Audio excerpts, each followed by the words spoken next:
Good evening, and welcome to our presentation of Stations of the Cross. The first station, Jesus is condemned to death. There you stand before the crowd after being beaten. You humbly accept the punishment given to you by those who have witnessed your miracles. It is easy to look at this scene now and think, how could they have accused you and condemned you to death? All you did was love every person you met. They are not alone in their condemnation of you.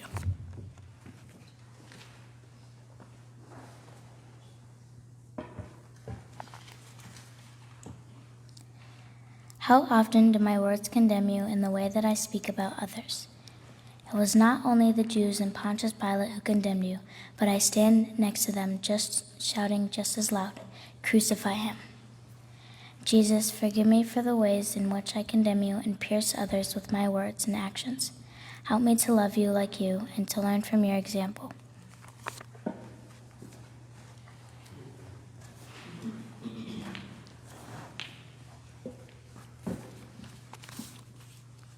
The second station, Jesus carries the cross. By now you have endured a sleepless night, betrayal of your friends, and a beating that is too horrible to fully imagine. You've been whipped, stripped, and spit on by countless faces, some of whom last week treated you as royalty as you entered the city. And now they hand you a cross to carry. The weight of it is far more than any number of pounds we can figure. For carrying the cross, you carry the weight of our sins.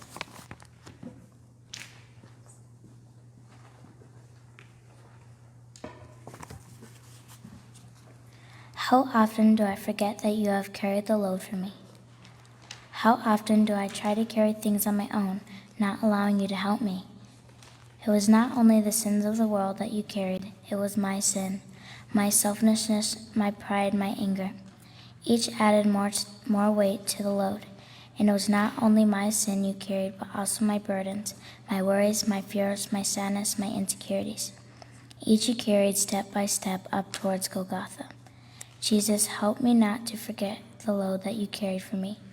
Give me the strength and the courage to let go of those things that separate me from you.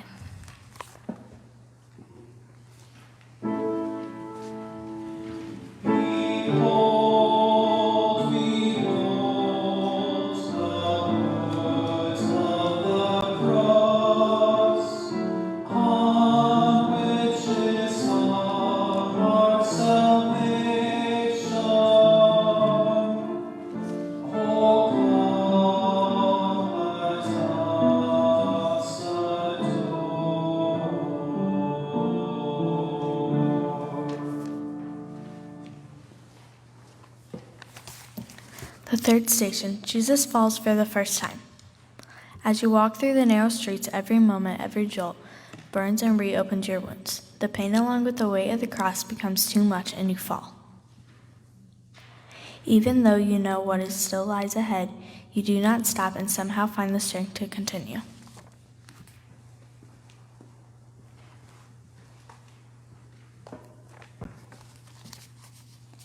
How many times have I fallen in my walk?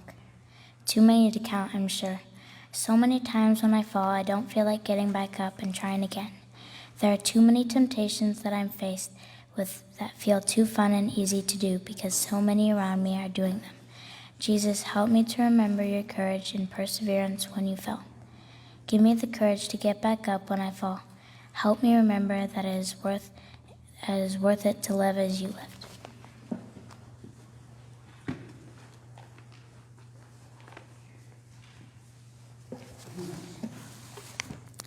The fourth station, Jesus meets his mother.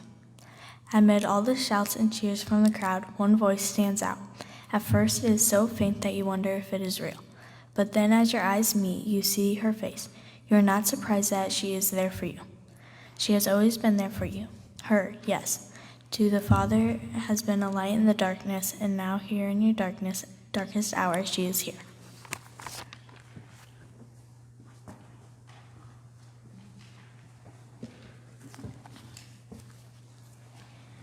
There are so many times when I feel alone in my struggles. It seems that no one understands what I'm going through, especially my parents, but I realize they must. How many times have I hidden things from my parents out of fear of what they would say or what trouble I would be in when all they want is to love me? Jesus, help me to remember that I am never alone in my struggles.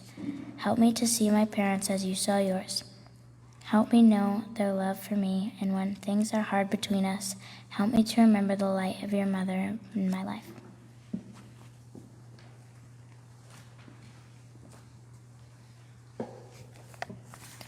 The fifth station. Simon helps Jesus carry his cross.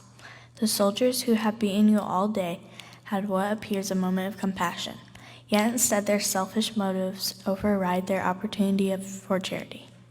They only want to follow their orders to get you up on the place where you will be crucified. How beaten you look, they decide to grab Simon, a Syrian, out of the crowd to help you carry the cross. He follows behind you, walking in your steps, helping you move forward. You press on, knowing that the worst is yet to come.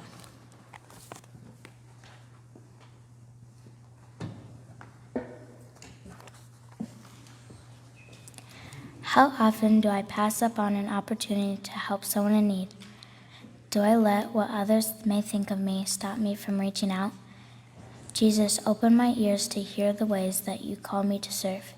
Help me follow Simon's example of helping others. Help me to know what it means to be a true and faithful servant.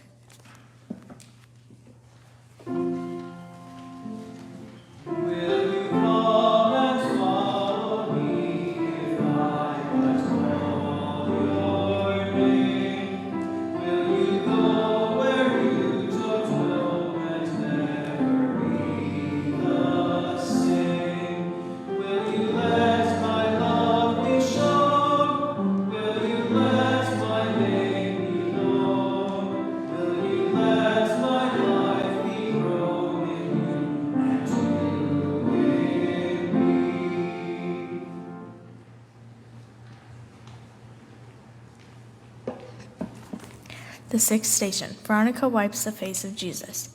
By now the thorns cut so deeply into your head that even seeing where you should step next is almost impossible.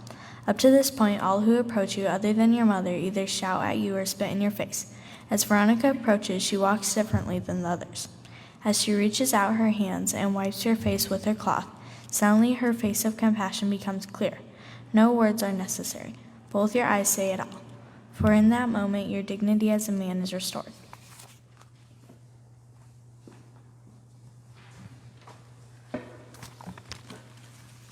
How many times have I forgotten that each person is made in your image and likeness and therefore deserves my respect? Do I make others objects of my pleasure and ignore their humanity? Veronica courageously stepped forward and dared to treat you differently than everyone else. Could I do the same? Jesus, help me to see your presence in others.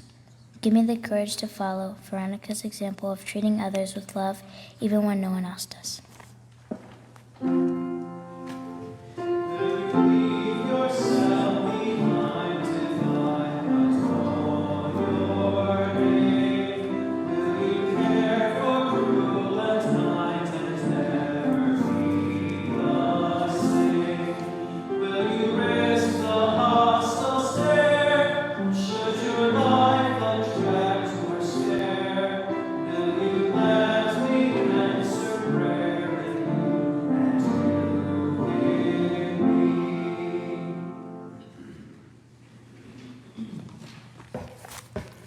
The seventh station. Jesus falls for the second time.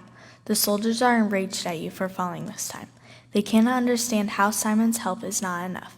In their anger, they hit you again and again, before they remember that you have to be alive to be crucified. The beating stops, but the shouts and taunts become louder and harsher. Everyone there, but you know that it will not fulfill all that is written about you.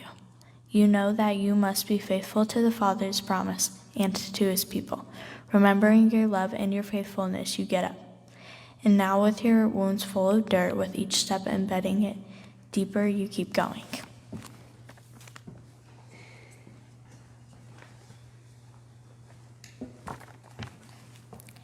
How many times have I failed to follow through on my promises? Or worse yet, how often have I lied even to people I care about? Do I remember your faithfulness even when I fail? Jesus, help me to believe in your faithfulness and love for me. Give me the grace to follow through on my words to others. Help me to be a person of integrity.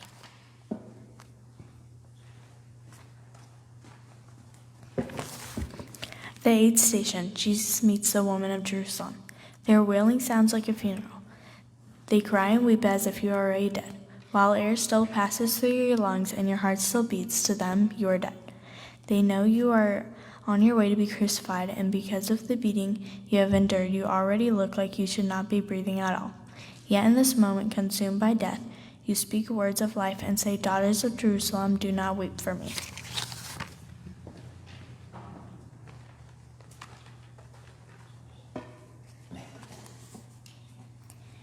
Do I listen to your words in my life? How often have the things I've watched or listened led me away from you? Have I allowed the gospel of life to reign in my heart? Jesus, help me to listen to your words of life. Show me ways that I can put you first.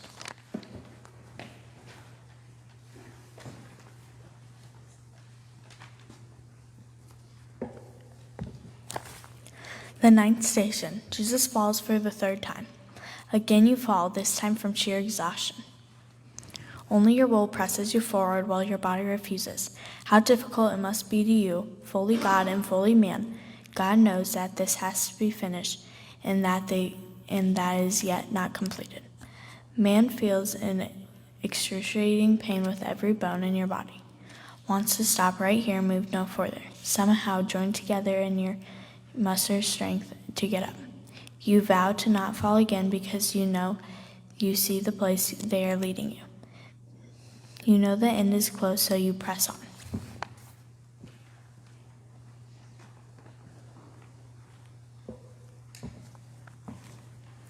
How many times have I let my flesh win over my spirit? How often have I chosen to sin rather than to follow your ways? Was it my sin that became too heavy that you fell this third time? Jesus, help me to follow your ways. Help me remember your victory over my sin. Give me the grace to recognize when I sin and desire to sin no more.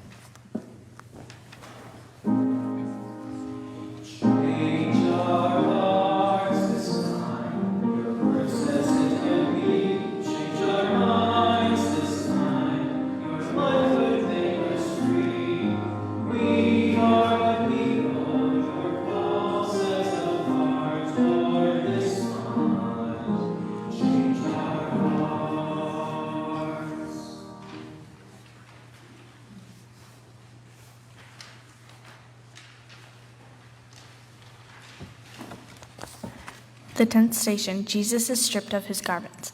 In some way to get to this point is a relief because you know that this is almost over. In other ways, it is terrifying because you know the worst pain possible for a man is endured still waiting for you. But now your blooded cuts have dried into your garments. Because of this, they act as a layer of skin for you since most of your own remains. As the soldiers strip you bare, it is not the nakedness that is painful, but rather the vicious tearing of your skin. The cuts that had closed now reopen, and once again a river of blood runs all over your body. You are stripped of your dignity as a man, for even animals are given a swifter, less painful death.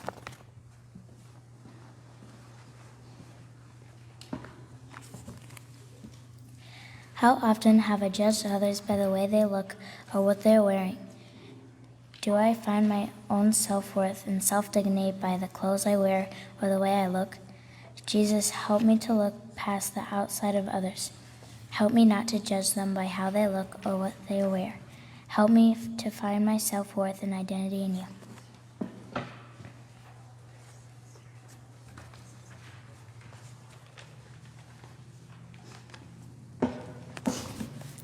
The 11th station, Jesus is nailed to the cross. Lying down on the wood is not for you.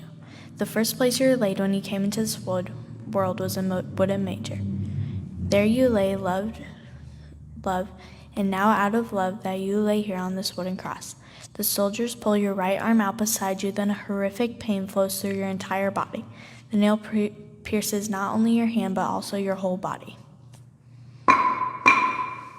The soldier pounds it on, only stopping to wipe the blood off his own face.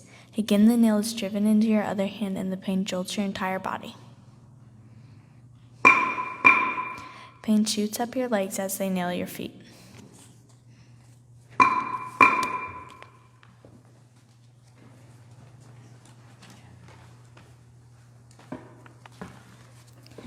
In reflection, the soldiers anger me. I can't understand why they are doing this to you, and yet what is hardest to realize is that not only am I in the crowd watching all of this, but I'm also one of them nailing you to the cross.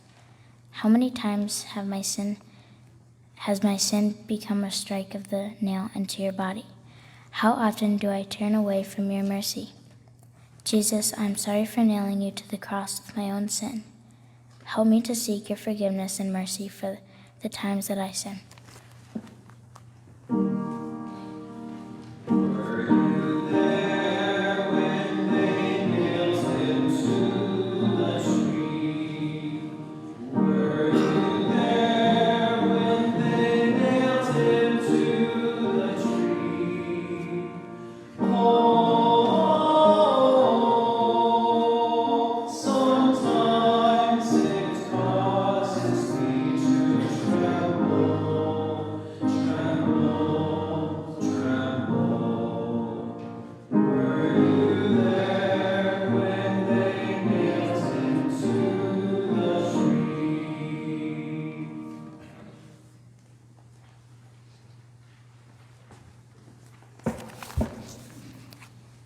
The 12th station, Jesus dies on the cross.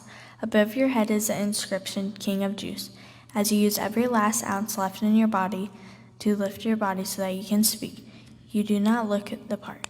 Yet every word coming out of your mouth is one of love, truly from another kingdom. The faces of all humanity must flash before your eyes, as one by one you recount whom you are doing this for, and finally say, Father, into your hands I recommend my spirit. It is finished. You breathe your last breath, and it looks as though this is the end. Please kneel.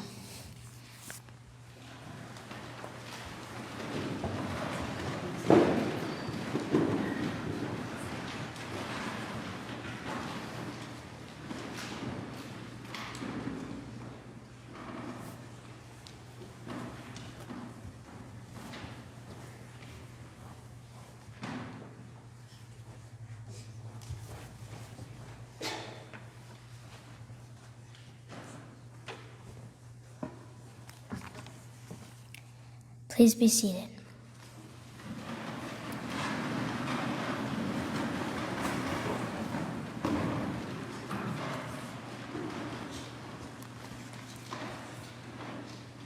Jesus, help me never forget your love for me.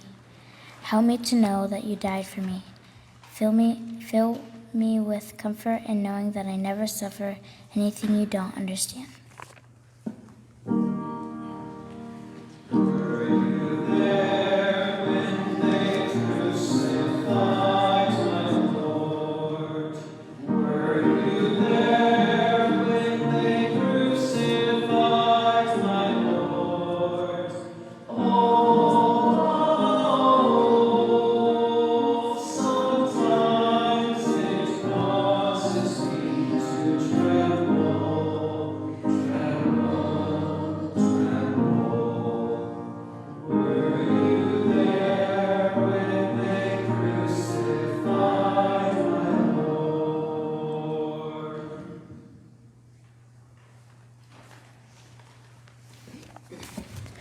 The 13th station, Jesus is taken down from the cross.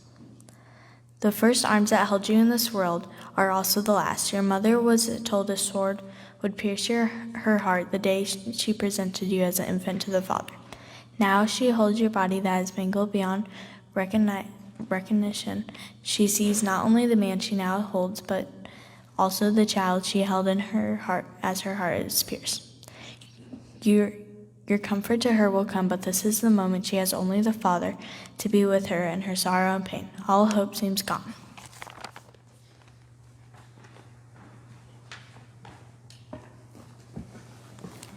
How many times have I lost hope in you? How often have I doubted your ability to be God in my life over all things? Jesus, help me to trust in you. Help me to place all of my hope in you, and give me peace in knowing that you are the Lord over all things.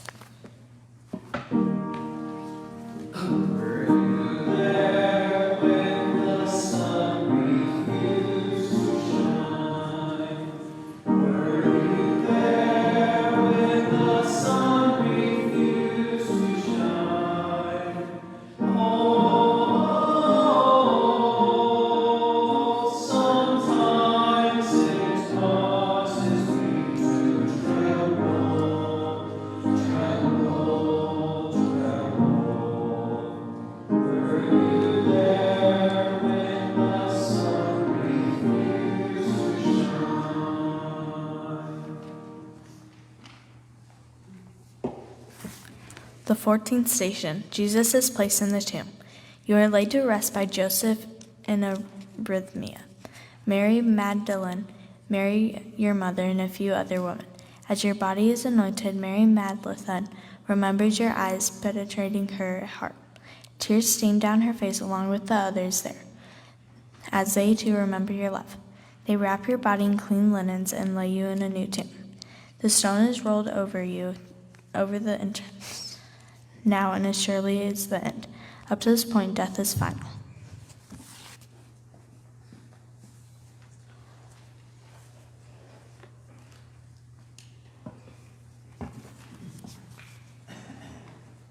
How many times has death felt like the end? When I've lost a loved one, it can be so hard to remember your victory.